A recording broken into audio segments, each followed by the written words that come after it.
Halo semuanya, selamat datang kembali di channel Ada Cerita, dimana kali ini saya akan menceritakan suatu karakter paling kuat di multiverse atau pada dimensi ke-6, yaitu Sang Mahadewi Perpetua.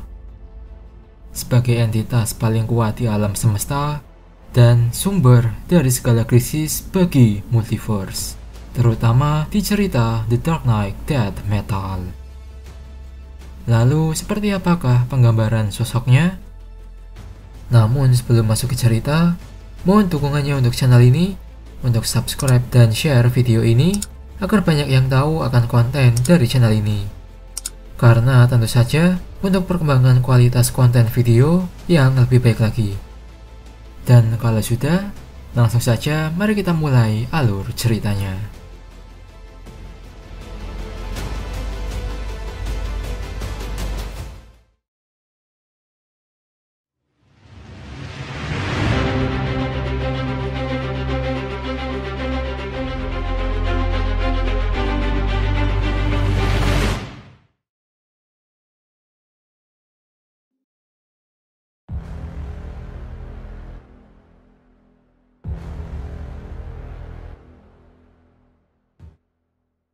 Oke, untuk pembahasan pertama kita yaitu terkait asal-usulnya, di mana Perpetua adalah salah satu bagian dari entitas kosmik kelas Omega, atau secara singkatnya, entitas yang tertinggi di universe DC, yang disebut sebagai The Hand. Dengan kemunculan pertamanya, yaitu pada komik Justice League volume 4 chapter 8. Nah, kemudian dalam rangka menciptakan dimensi baru pada DC Universe, yaitu dimensi yang ke-6, The Hand ini lalu menunjuk Perpetua untuk turun tangan dalam menciptakan dimensi tersebut. Dan bersedialah Perpetua untuk menerima tugas tersebut. Lalu cerita masuk pada 20 billion tahun yang lalu, di mana ini akan menjadi awal mula dari penciptaan dimensi ke-6. Dan sama seperti kisah awal mula dari alam semesta, di mana awal mulanya hanya ada kekosongan atau void. Kemudian Perpetua dengan kekuatannya, ia lalu menyatukan dan menggunakan energi anti-krisis, dan dengan demikian terciptalah multiverse alias dimensi ke-6.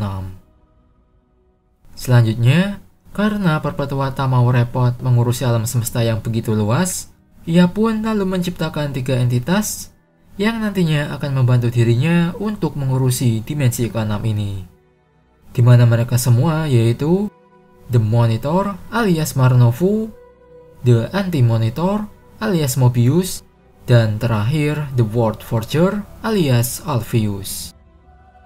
Dan dengan inilah menjadi alasan dari Perpetua sering disebut sebagai seorang ibu dari mereka bertiga.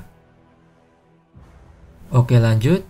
Setelah itu, Perpetua lalu menjelaskan kepada anak-anaknya jika multiverse itu akan terdiri dari 3 alam utama, yaitu Dark Matter, suatu alam yang kaya akan potensi, lalu Positive Matter, suatu alam yang kuat dan stabil, dan terakhir yaitu Antimatter, suatu alam yang penuh kehancuran dan korosif. Kemudian Perpetua lalu membagi ketiga alam itu kepada anak-anaknya, di mana Alpheus akan bertugas di Dark Matter yang akan membangun banyak sekali alam semesta, lalu Marnovu akan ditugaskan ke alam Positive Matter yang akan menjaga banyak alam semesta dari krisis kosmik, dan terakhir Mobius akan ditugaskan ke alam Antimatter, di mana ia akan menjaga keseimbangan dari konsep kehancuran di alam semesta. Atau secara sederhananya, mereka akan ditugaskan menjaga 3 perputaran semesta, yaitu penciptaan, kehidupan, dan kematian. Lalu setelah itu, bagaimanakah dengan tugas Perpetua di multiverse ini? Karena kita tahu, jika perannya sebagai pencipta sudah terpenuhi, dan untuk jawabannya, ternyata Perpetua akan tetap tinggal di sana untuk memastikan bahwa semua anaknya akan hidup.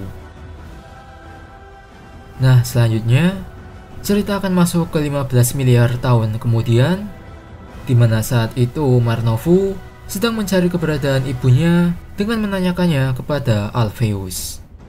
Di mana saat itu Alpheus ternyata sudah menciptakan banyak dunia, dan yang tak diduga, ternyata sudah ada Barbatos di sisinya. Dimana dengan ini, saya juga ingin mengklarifikasi akan bentuk Barbatos yang ternyata dari awal wujudnya tak jauh berbeda dari penampilannya yang ada di komik Dark Knight Metal. Oke, lanjut. Setelah Marnovu bertemu Perpetua, ia lalu menunjukkan kepada Marnovu akan ciptaan terbesarnya, yaitu suatu makhluk primitif yang menyukai kekerasan. Di mana Perpetua menyatakan jika makhluk itu akan menjadi prajurit terakhirnya. Namun untuk alasan apa?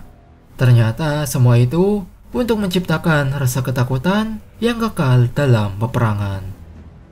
Dan tentu saja Marnovu yang mendengar hal itu, ia pun merasa takut dan khawatir akan rencana dari Perpetua yang telah bertindak di luar eksistensinya, yang mana juga nantinya malah akan mendatangkan sebuah penghukuman kosmik atas perbuatan mereka. Lalu Perpetua yang muak dengan ucapan anaknya itu, ia pun menyuruh makhluk primitif itu untuk menyerang Marnovu hingga membuatnya kabur dari sana.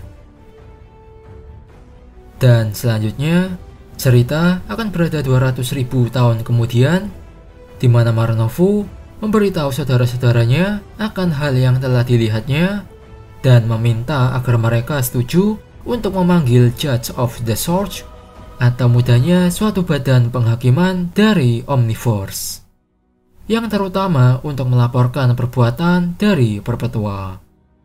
Tapi sebelum itu terjadi, aksi mereka ternyata telah terbongkar dan diketahui oleh Perpetua yang menyaksikan pengkhianatan dari anak-anaknya.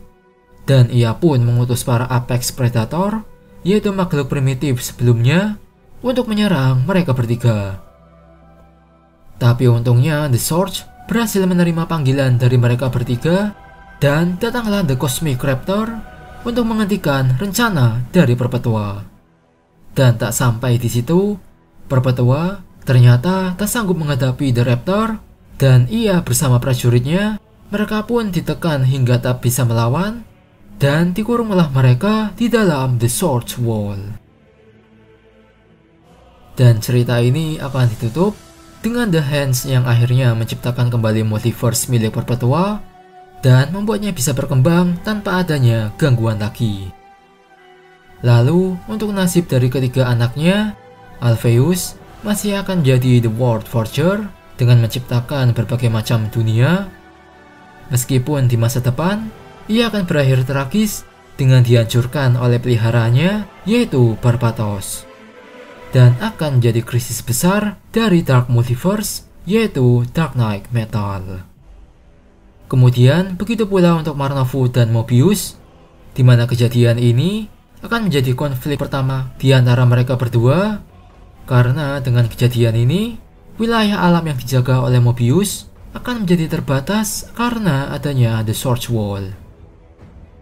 Dan ia juga menyumpahi Marnovu akan pembalasan yang akan diterimanya. Kemudian terakhir untuk Perpetua sendiri, ia tentu akan dikurung dan dipaksa untuk menonton semua peristiwa atau kejadian di dalam semestanya. Tapi tentu saja, semua ini belumlah berakhir hingga di akhir isu Dark Knight Metal, di mana The Sword Wall akan mulai retak. Nah, itulah dia cerita dari penciptaan awal mula dari dimensi ke-6, sekaligus menceritakan akan kisah dari Perpetua, yaitu suatu entitas yang sangat jahat yang ingin menciptakan alam semestanya kekal dalam peperangan.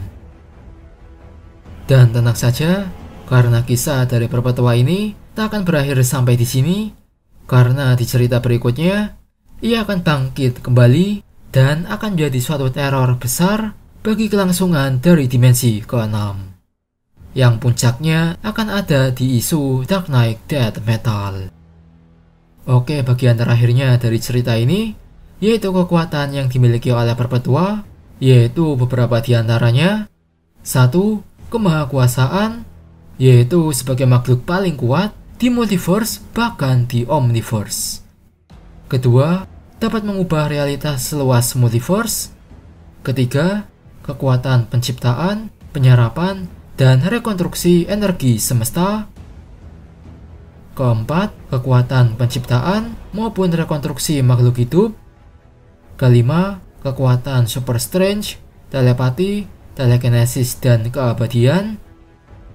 Keenam, kekuatan chronokinesis, kesadaran kosmik, dan clairvoyance. Di mana itulah beberapa kekuatan dari Perpetua yang secara singkatnya bisa dibilang jika Perpetua adalah entitas paling kuat di multiverse. Ya, meskipun ia sempat kalah dari The Cosmic Raptor, tapi tetap saja sih kekuatannya ini bisa dibilang sangat overpower. Nah, bagaimana menurut kalian untuk karakter Perpetua ini? Kalau ada pendapat lain atau ada yang ingin ditambahkan, silakan saja ditulis di kolom komentar dan mari kita diskusikan secara bersama-sama. Dan mungkin itu saja untuk cerita pada video kali ini. Sekian dari saya dan sampai jumpa di next video.